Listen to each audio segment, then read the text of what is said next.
Hello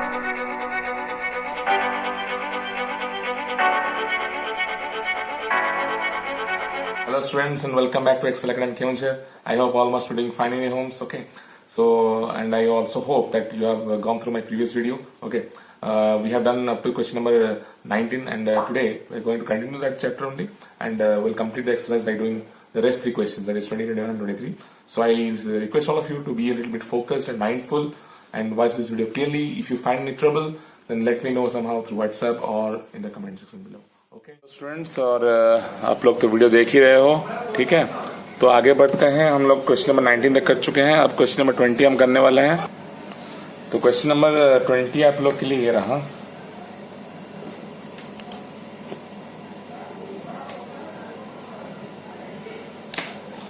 figure उसका कुछ ऐसा है कि एक स्क्वायर है हम लोग का, ओके, स्क्वायर, और ये डायगोनल है, ओके। फिर उसके बाद क्या दिया है ना, एक ऐसा कुछ फिगर ई में जाके ज्वाइन हुआ है, फिर और एक जाके एफ में ज्वाइन हुआ है और ई एफ ज्वाइन होके है, ठीक है। फिर ए आर एक लाइन है और आर अब लोग का मिड पॉइंट है, मिड पॉइंट को आर लेते हैं और मिड पॉइंट को सर्कल बना लेते हैं, ठीक है। पॉइंट को सर्कल कर देते हैं क्योंकि मिड पॉइंट लगेगा हमको, ठीक है। और नेमिंग में कर दे रहा हूं, ये है ए, ये तो पॉइंट आर है, ये है ए बी, ये सी और ये डी। क्लियर, ये हो गया। अच्छा, तो आगे बढ़ते हैं। तो ये क्वेश्चन कैसे होगा, इसमें पूछा क्या है, in the given figure, book में आपका क्वेश्चन है, आप देख सकते हो। In the given figure ABCD is a square, E F is parallel to BD. E F मतलब ये पैरेलल टू बीडी है, this line is parallel to this line, okay. अच्छा, तो अब आगे बढ़ते हैं, कैसे करेंगे इसको। क्या पूछा क्या है, R is the mid point दिया है, ओके। तो गिवन क्या है देख लो, गिवन है R is the mid point of E F and EF is parallel to BD, ये गिवन है। कंस्ट्रक्शन हमको कुछ करना नहीं है, यहाँ पे हम डायरेक्ट प्रूफ में जाएंगे।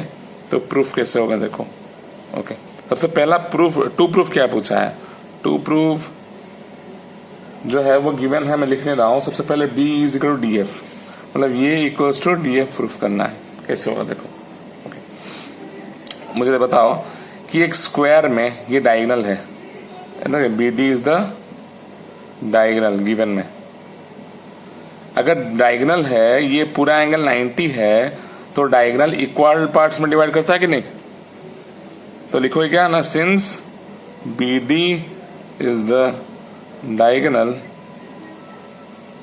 दैट इंप्लाइज एंगल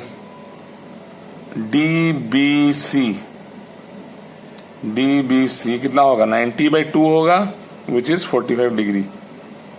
क्लियर, ठीक है, okay. That implies angle FEC मतलब ये वाला एंगल, कितना होगा, वही 45 डिग्री होगा। कैसे ना, this line is parallel to this line, ये एंगल जितना होगा ये एंगल भी उतना ही होगा, कॉरेस्पॉन्डिंग एंगल्स,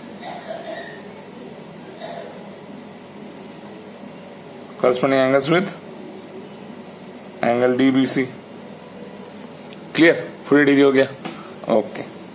तो ये एंगल मुझे बताओ कितना है। नाउ एंगल ECF कितना है, 90 डिग्री है, ठीक। ये 90 डिग्री है, ये 45 डिग्री है, तो ये कितना होगा,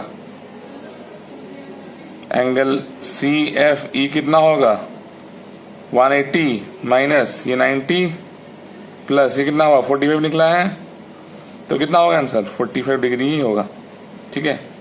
तो ये 45 डिग्री हुआ, ये भी ऑटोमेटिकली अभी सम ऑफ एंगल्स थ्योरम से, ट्रायंगल का सम ऑफ एंगल्स थ्योरम से ये भी 45 डिग्री हो गया। Clear, that means EC is equals to CF है ना, नहीं, that implies EC is equals to CF। That means क्यों, क्योंकि sides opposite to equal angles मतलब 45 डिग्री जो हुआ है are equal, clear, side opposite to the equal angles are equal, ठीक है। तो if C F is equals to E C is equal C F, इसको मार्क करो, ठीक है। अब हमें क्या पता है, नाउ वी नो दैट कि B C is equal to C D, B C is equal to C D है, क्लियर। अगर B C is equal to C D है, दोनों तरफ से बी सी से मैं अगर ई सी माइनस कर दो तो बी निकल जाएगा, तो मैं दोनों तरफ माइनस करना पड़ेगा ई सी, क्योंकि एक जगह माइनस नहीं कर सकते, इक्वेशन में इम्बैलेंस हो जाएगा, सी डी माइनस ई सी, ठीक है। अब मुझे बताओ बी सी माइनस ई सी क्या होगा, B C minus E C हो गया B is equal to C D minus E C, कुछ मीनिंग नहीं समझता, ठीक है। इसलिए मैं ई सी की जगह क्या लिख सकता हूँ, सी एफ लिख सकता हूँ, यहाँ पे C E C is equal to C F है, तो मैं C D minus C F कर दे रहा हूँ, B E is equals to C D minus C F, क्या होगा, डी एफ होगा, ठीक है। ये फर्स्ट बिट प्रूव हो गया, क्लियर बच्चों। अब नेक्स्ट बिट में चलते हैं, बिट 2 में, ओके, बिट 2 में चलते हैं। बिट 2 में क्या दिया है, A R bisects B A D, A R bisects angle B A D, मतलब पूरा एंगल को ए आर बाइसेक्ट कर रहा है, ठीक है। दैट मीन्स अगर ये पूरा एंगल को ये ए आर बाइसेक्ट कर रहा है, दैट मीन्स ये ऑब्वियसली डायगोनल ही होगा ना, नहीं डायगोनल ही बाइसेक्ट करता है कि नहीं, ओके। स्क्वायर के अंदर डायगोनल वो लाइन है जो कि कॉर्नर वाला एंगल्स को बाइसेक्ट करता है, ऑब्वियसली। अभी तो जस्ट किया ना ये 45 उसी से समझ में आ गया होगा आप लोग को, ठीक है। तो ये डायगोनल ही हमको प्रूफ करना है। वैसे थर्ड बिट जो है सेकंड बिट का रिलेटेड है, ठीक है, थर्ड बिट और सेकंड बिट रिलेटेड है, तो सेकंड बिट मैंने प्रूफ कर रहा हूं कैसे होगा ना। Considering the triangle in triangle A B E and triangle A D F, make sure कि यू हैव द बुक्स, ठीक है, बुक देख के करो, क्योंकि मैं क्वेश्चन पर लिख नहीं रहा हूं यहाँ पे, तो बुक देखते हुए ये पढ़ो, ठीक है। तो ए बी ई और ए डी एफ में क्या क्या इक्वल है, ओके। सबसे पहला B E is equal to D F, just अभी प्रूफ किए हैं, प्रूव्ड अर्लियर, प्रूव्ड अबव कर सकते हो या प्रूव्ड अर्लियर कर सकते हो। Bit 2, okay, angle B is equal to angle D is equal to 90 degree, ठीक है, given A B C D is square, ठीक है। यहाँ पे एक A B C D is square भी गिवन में लिख सकते हो, okay. Bit 3, A B is equals to A D, क्यों, sides of a square, sides of a square are equal, clear. अब नेक्स्ट क्या होगा, that implies triangle A B E is equal congruent to triangle A D F, okay. एक बार दोनों congruent हो गए, that means that implies angle B A E is equals to angle D A F is equals to X से, कैसे हुआ ये, CPCT से, बाई सीपीसीटी। तो मतलब इस एंगल को मैं क्या लिख सकता हूं, इस एंगल को मैं लिख सकता हूं एक्स, तो ये एंगल क्या हो गया, ये भी एक्स हो गया, क्लियर। सिमिलरली अब नेक्स्ट पार्ट, हाँ, अब नेक्स्ट पार्ट में लेंगे इन triangle A R E and triangle A R F, मतलब ये वाला ट्रायंगल और ये वाला ट्रायंगल लोगे तो क्या होगा ना, E R is equal to R F, पहला बिट गिवन है ना कि R is the mid point, लिख लो, गिवन में है। Bit 2, A R is equal to A R, क्या होगा, कॉमन। थर्ड बिट में क्या होगा ना, A E is equal to A F, कैसे हुआ ये देखो, ये जो पहले वाले में यहाँ पे तुम दोनों ट्रायंगल को कॉन्वेंट किए थे ना, यहाँ पे सीपीसीटी से बाई सीपीसीटी हम लोग का ये वाला साइड और ये वाला साइड इक्वल होगा ना, A is equal to F, A is equal to F CPCT से, ठीक है। तो यहाँ पे इसको प्रूव्ड अबव भी लिख सकते हो, क्लियर, ओके। तो अब क्या हो गया ना, triangle ARE is congruent to triangle ARF। कैसे? ना साइड साइड साइड एक्सियम से। ये दोनों अगर ट्रायंगल कॉन्ग्रुएंट हो गए, दैट मीन्स क्या होगा अभी? That means angle EAR is equals to angle FAR CPCT। इसका वैल्यू को y लेते हैं सपोज, तो क्या लिखोगे? ये एंगल y होगा, ये एंगल भी y होगा, ये दोनों। ठीक है। Now angle BAR is equals to कितना होगा? x plus y. And angle FAR is equal to कितना होगा? x प्लस वाई होगा। That implies angle BAR is equals to angle FAR। हुआ ना? नहीं। अगर ये पॉसिबल है, दैट इम्प्लाइज क्या होगा आपका? ना AR bisects angle BAD। Prove हो गया ये। Now ABCD is a square and AR bisects angle BAD. That implies AR must be the other diagonal of the square. Therefore third bit में ये है, थर्ड बिट वाला answer ये है कि if AR produced it will, क्योंकि diagonal है, ये डेफिनेटली C में पास करेगा। It will definitely pass through C। ठीक है। ओके बच्चों, तो हम लोग का जो नेक्स्ट क्वेश्चन है वो थोड़ा इजी टाइप का है। Question number 22। उसका फिगर में कुछ बना लेता हूं, इस तरीके से होगा वो कुछ। ये एक ट्रायंगल है, ओके, और उसके अंदर एक पैरेललोग्राम है, okay. This is parallel to this and ये पैरेलल टू ये है। ठीक है। ये F है, ये A है, B है, ये E है, C है, D है। गिवन क्या क्या है लिख लेते हैं पहले। Given ABCD is a parallelogram. ठीक है। एंड क्या दिया है? AB is equals to B दिया है। AB is equals to B दिया है and AD is equals to DF दिया है। ये AD is equals to DF दिया है। क्लियर? ओके। फिर उसके बाद हम लोग क्या लिख सकते हैं ना, और क्या क्या गिवन है?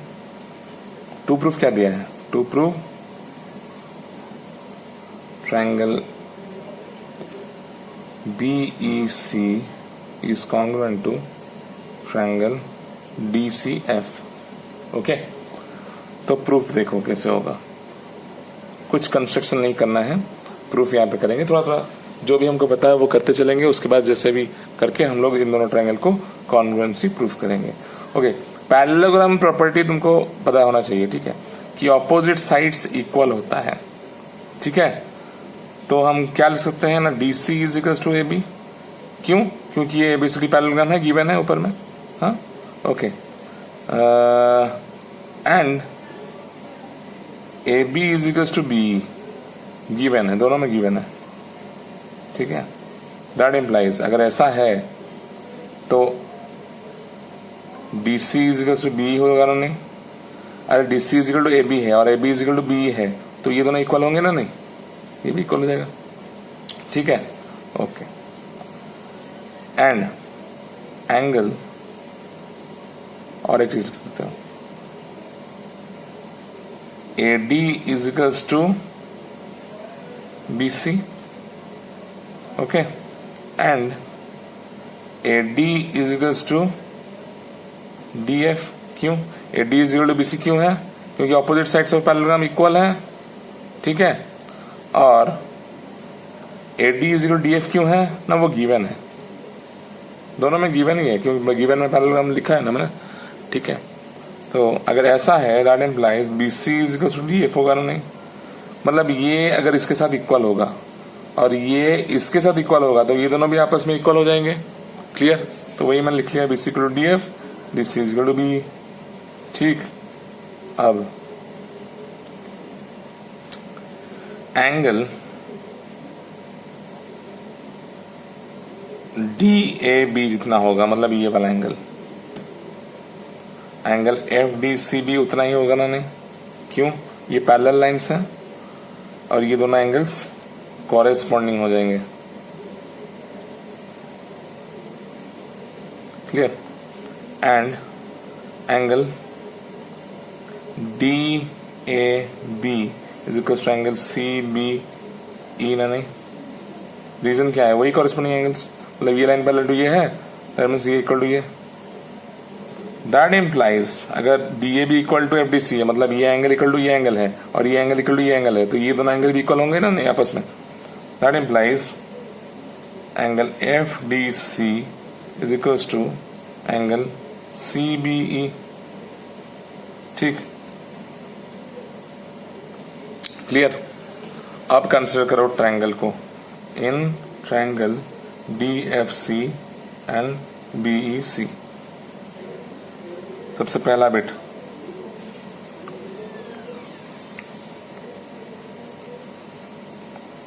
ए D B C is equal to D F. दूसरा बिट में angle D A B is equal to angle C B E.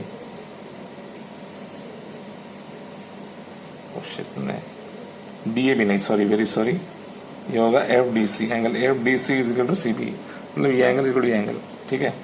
And third bit में D C is equal to B. तीनों प्रूव्ड अबव में, क्योंकि तीनों मैंने वहां ऊपर में प्रूफ किया है, ठीक है। अगर ऐसा है that implies triangle D F C is congruent to triangle B C. ठीक, प्रूव्ड। ओके बच्चों, तो क्वेश्चन नंबर 23 जो आखिरी क्वेश्चन है इस एक्सरसाइज का, ये आपके लिए रहा ये, ठीक है।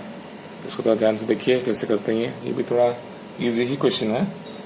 यहाँ पे एक फिगर दिया है ट्रायंगल, मतलब यहाँ दिया है कि the perpendicular bisectors of sides A B of the sides of triangle A B C meet at I. मतलब ये परपेंडिकुलर बाइसेक्टर है, मतलब परपेंडिकुलर भी है, बाइसेक्ट भी कर रहा है। ये परपेंडिकुलर बाइसेक्टर है, मतलब परपेंडिकुलर भी है और बाइसेक्ट भी कर रहा है।